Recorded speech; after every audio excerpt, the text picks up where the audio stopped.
Hello everyone, this is Gigi. Today I am excited to share some great news. Dr. Gilbert has started a new podcast, Health Matters, which will help us to be prudent and vigilant about our well being. We all know health is important and why it is worth investing in. I am bringing you some of his episodes intermittently on our podcast. The first episode is about the FDA warnings regarding the anti-diabetic drug Ozempic. If you or someone you know is using this medication, it's worth listening to this episode.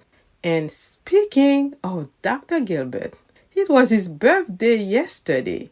Let us all take a moment to wish him a very happy birthday and thank him for his brilliance and inspiration.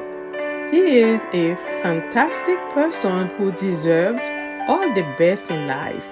We admire his vitality and health and hope he always stays young at heart and never grows old in his mind. Stay forever 29, Dr. G. Cheers to many more years of success and excellence. I will leave you with Dr. G now. And be sure to tune in to my podcast on Sunday, October 8, 2023.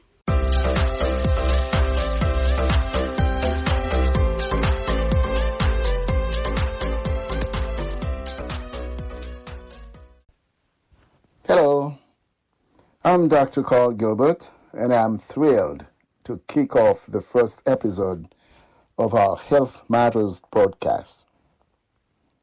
In today's episode, we will be discussing important label changes and warnings issued by the FDA on September 22nd, 2023, regarding the anti-diabetic medication Ozempic, Ozempic. Before delving into this topic, let's take a moment to acknowledge the prevalence of diabetes in the U.S. Currently, approximately 37.3 million people, accounting for 11.3% of the population, are living with diabetes. Out of this number, 28.7 million individuals have been diagnosed with the disease, including 28.5 million adults. Shockingly, there are also 8.5 million undiagnosed cases, which amounts to 23.0% of adults.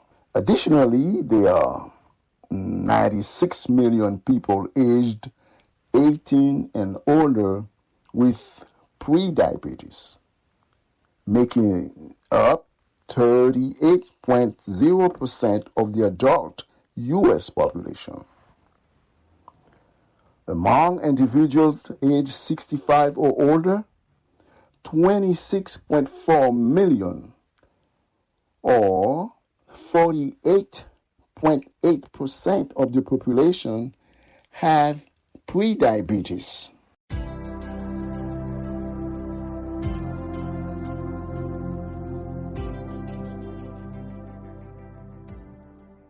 Understanding these statistics can help us focus our efforts on preventing and managing diabetes across the United States.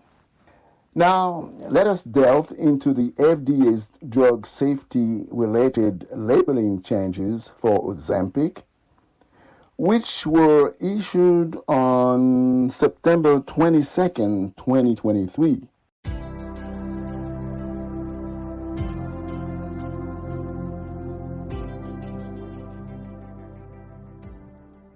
Firstly, the FDA warns, when taken with other drugs or medications that lower blood sugar, such as glyburide or insulin secretagogues, Ozempic may increase the risk of hypoglycemia or low blood sugar.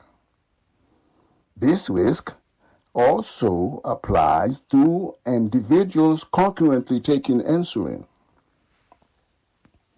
Secondly, Ozempic may cause gastrointestinal ileus, a form of bowel blockage. Additionally, there have been reported cases of hypersensitivity reactions, including severe allergic reactions, angioedema, urticaria, and cholecystitis or gallbladder inflammation.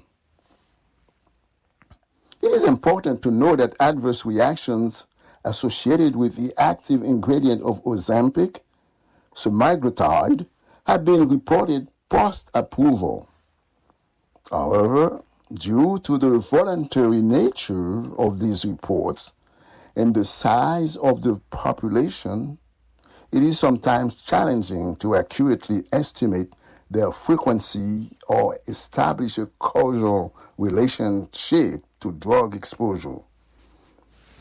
Novo Nordisk, the manufacturer of Ozempic, stands by the drug's safety and efficacy and has collaborated with the FDA to update the labeling and monitor its safety profile. It is worth mentioning that while Ozempic is popular among individuals seeking weight loss, it has not been approved by the FDA for this purpose. In summary, diabetes is a significant health concern in the U.S., affecting both diagnosed and undiagnosed individuals. The FDA has recently issued warning regarding Ozempic labeling and emphasizing the need for personalized advice from a healthcare professional when using this medication alongside other drugs or insulin. Additionally, there is a potential risk of bowel blockage associated with Ozempic. Please remember that only your doctor can provide personalized guidance on how and when to take Ozempic or any other medication. Lastly, a footnote about Ozempic. It received FDA approval on December 5, 2017 for the treatment of diabetes type 2, and it is also approved in other countries such as Canada and Japan. As of May 2023, Ozempic is listed on the FDA drug shortage list. In such cases, compounded pharmacies may be able to prepare a compounded version of the drug, provided they meet specific requirements outlined in the Federal Food, Drug, and Cosmetic Act. However, it is important to note that compounded drugs are not FDA approved, and the agency does not verify their safety or effectiveness. Furthermore, there are currently no generic version of Ozempic available. For more information about semaglutide, the active ingredient of Ozempic, and other anti-diabetic medications used to treat diabetes, please listen carefully to the accompanying audio clips. Thank you for tuning in to the first episode of our Health Matters podcast. Remember to subscribe for future episodes covering a wide range of health-related topics. This is Dr. Carl Gilbert signing off. Ozempic is the brand name for the medication semaglutide. It is a once-weekly injectable medication used in the treatment of type 2 diabetes. Like other GLP-1 receptor agonists, Ozempic helps regulate blood sugar levels by mimicking the action of the hormone GLP-1. It can also assist with weight loss and reduce the risk of cardiovascular events in people with type 2 diabetes. As always, it's crucial to consult with a healthcare professional for personalized medical advice regarding the use of Ozempic or any other medication. Sulfonyl aureus are a class of medications commonly used to treat type 2 diabetes. They work by stimulating the release of insulin from the pancreas and increasing the sensitivity of body tissues to insulin. This helps lower blood sugar levels in individuals with diabetes. Some examples of sulfonyl aureus include glipizide, glyburide, and glyclazide. It's important to note that the use of medications should always be discussed with the healthcare professional.